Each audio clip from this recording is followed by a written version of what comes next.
Patrick Pelletier, 63 ans, président du groupe Pelletier, acteur de la construction dans les Pays de Savoie. Après avoir acheté l'entreprise Barrel, j'ai ensuite développé une activité de promotion immobilière dès 1995. Et en développant cette activité-là, on avait besoin de plus en plus de services d'ingénierie. Donc on a créé en 1999 Bati.P, notre structure d'ingénierie, pour répondre aux besoins de BAT Participation, qui était à l'époque la structure de promotion immobilière que j'avais créée. Et par la suite, on a développé encore d'autres activités, encore plus la promotion immobilière, puisque j'ai racheté en 2009 la société La Cascade, qui était basée à Chambéry. Les valeurs fondamentales du groupe Pelletier, c'est de l'humanisme, c'est beaucoup de volonté, il faut innover, on ne construit que des prototypes, ça nous oblige en permanence à réfléchir, pour être en capacité de bien pouvoir répondre aux demandes des clients, s'adapter aux nouvelles normes en permanence et faire la synthèse de tout ça pour concevoir les projets qui conviennent au marché et à nos clients.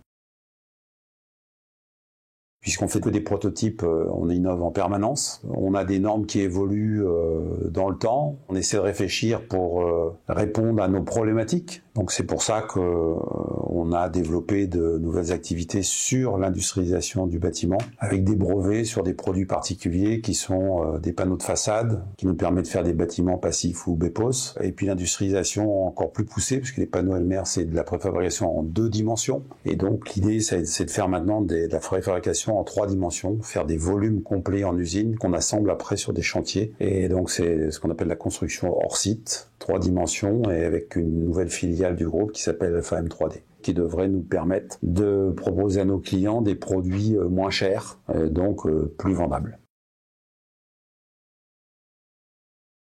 On est une entreprise privée, on est obligé de s'adapter à notre marché. Aujourd'hui, le nombre de permis de construire en 3 ans a chuté de presque 50%. C'est notre marché donc du neuf qui va fortement chuter. Et donc on a développé une offre récemment qui s'appelle Transitive pour la rénovation énergétique. On fait déjà depuis des années et on commence à travailler de plus en plus cette offre transitive pour nous permettre d'avoir de nouveaux marchés sur la rénovation.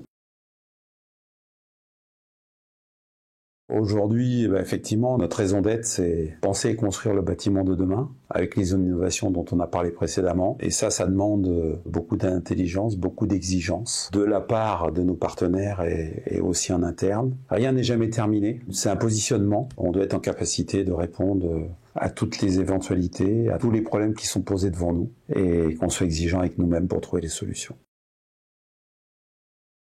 Notre activité principale donc reste l'entreprise de bâtiment avec nos maçons qui sont un petit peu sur tous les fronts, sur tous les pays de Savoie, puisque nous avons en cours des écoles à la frontière de Genève avec une école à Annemasse, où là on peut voir un chantier qui est multimatériaux, c'est ce qui préfigure ce qu'on va voir demain, un mélange de béton structurel et de bois. On a aussi également une grosse école en cours à Vétramontou, un gros chantier à faire dans un délai très très court. Après on travaille sur des équipements structurants pour les remontées mécaniques à Valloire, puisqu'on est en train de refaire les gares d'arrivée et de départ du télécabine de la CETAS à Valloire. On a également à Montmélian, là je crois qu'on essaie de faire des beaux bétons pour le centre technique municipal. Là on est en train de terminer une belle opération de logement à Thônes, où tous les appartements sont vendus, c'est en livraison. Et puis là on vient de faire le lancement commercial d'une belle opération de standing sur les monts, au-dessus de Chambéry et Bassin, dans un coin très résidentiel, avec une vue superbe sur les Beldon. Donc toutes nos équipes sont sur tous ces fronts-là, sur Savoie, Haute-Savoie. On déborde généralement aussi un petit peu sur l'Isère, l'Ain. On a l'habitude de se déplacer pour faire des beaux chantiers qui sont autant de références pour la suite déjà depuis plus de 30 ans.